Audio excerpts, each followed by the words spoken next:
কোন সময় দেখা যায় খালাইনের মানুষ আর মারা যাননি খালাইনা খালাইনের বহু মানুষ শিলচর গুঙ্গুর মেডিকেল কলেজে বহু মানুষ মারা যায়, বহু মানুষ ক্যান্সার হসপিটালে মারা যায় নানি, বহু মানুষ গবাদি হায়াত হসপিটালে মারা যায়, বহু মানুষ আপনার শিলং ক্রিমসে মারা যায়। কোন কারণে রে? অনেক মানুষ আসেন হসপিটাল নাই, অনেক মানুষ রাস্তার মধ্যে গাড়ি অ্যাক্সিডেন্টে মারা যায়।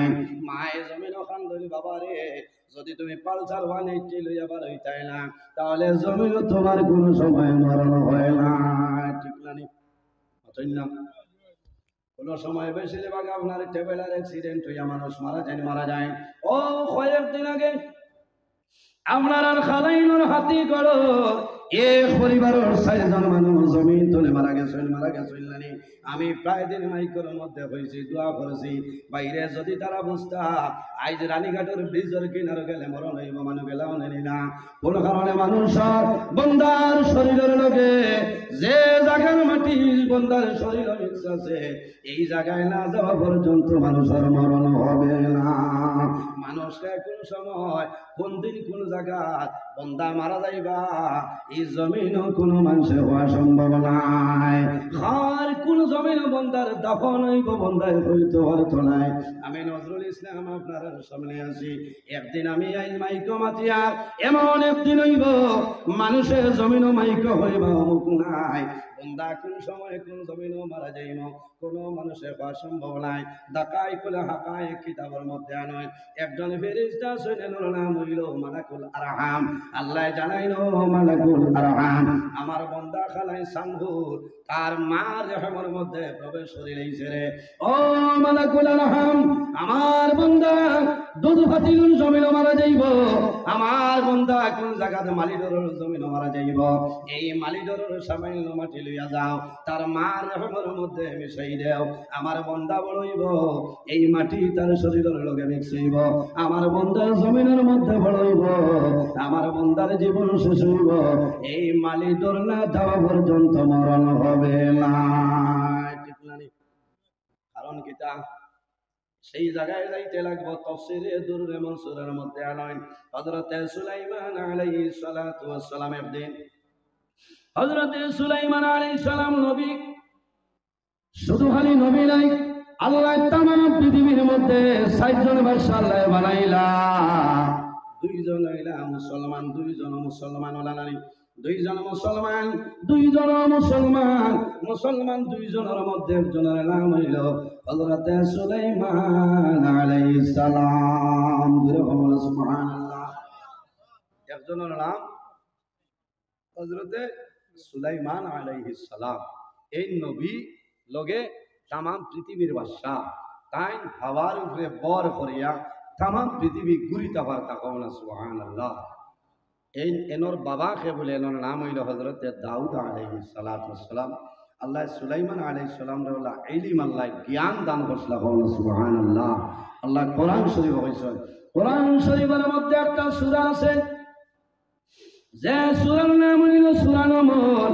নামলাতুন শব্দের অর্থ হইল পিপিলিকা, পিঁপড়া। কোরআন শরীফ পিঁপড়ার ঘটনা আছে নানি।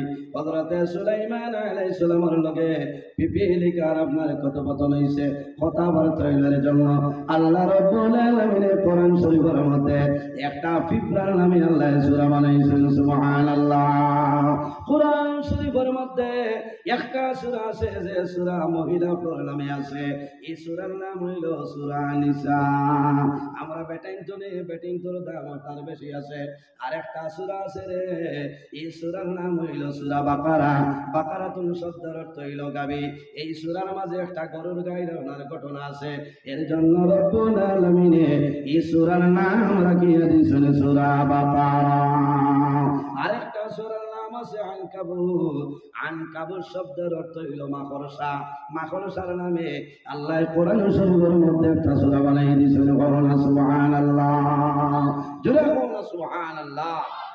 এর জন্য আমার বুজুর্গান এই কোরআন শরীফ এমন এক সম্মানী কিতাব, আল্লাহ আমার নবীর উপরে কোরআন আল্লাহ কিতাব ওনার দান করিয়া দিয়েছেন। আল্লাহ আল্লাহ পাহাড়ের মধ্যে দিতে আছে, সেই পাহাড়ে গেছিল না, আসমানে না, জমিনে না, কোন জিনিসে নাই। আমার নবীর উপরে আল্লাহ কিতাব, আল্লাহর কালাম কোরআন শরীফ নাযিল করলা। এই কোরআন শরীফের মধ্যে এত ফজিলত, এত বরকত, যে ঘরের মধ্যে কোরআন শরীফ আপনার তিলাওয়াত করা হয়, সেই ঘরের মধ্যে আল্লাহর রহমত এবং বরকত নাযিল হয়।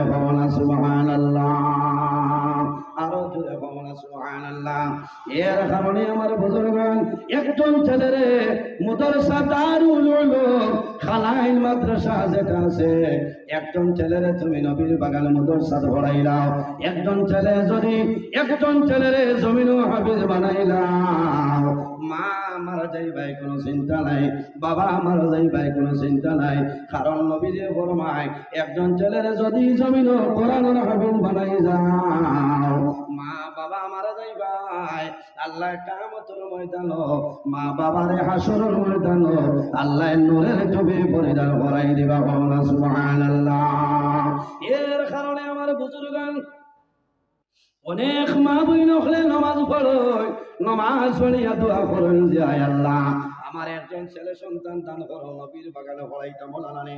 ও মা, ও বই নীলা জমিন দোয়া করিও না, ওলা দোয়া করিও, আল্লাহুম্মা আতিনি ওয়ালাদান সালিহা, আল্লাহ তোমার দরবার দোয়া করিও, আমার একজন নেককার ওলাদ দান করিলাম। আল্লাহুম্মা আতিনি ওয়ালাদান সালিহা, আল্লাহ জমিন আমার একজন নেককার ওলাদ দান করিলাও। বাইরে জওয়ান, তোমার ছেলে জমিনের মধ্যে আসলে মাস্টার বানাও, কোনো বেড়া নাই, অমাস্টার বানাও, এডভোকেট বানাও, ইঞ্জিনিয়ার বানাইলেও কোনো বেড়া নাই। কিন্তু যদি জমিনের মধ্যে একজন ছেলে আলিম বানাও, হাফিজ বানাও, মা মারা যাই ভাই, বাবা মারা যাই ভাই, কিয়ামতের আগ পর্যন্ত আল্লাহ মা বাবার কবর সব পৌঁছাই দিবা। সুবহানাল্লাহ, ঠিক না? হাফিজ সাহেব বানাইলে, আলিম সাহেব বানাইলে লাভ হইব, মা বাবার মৃত্যুর সময় সন্তান দ্বারক হইবা। বুঝবার, মা বাবার মরণের সময় সন্তান মা বাবার দ্বারক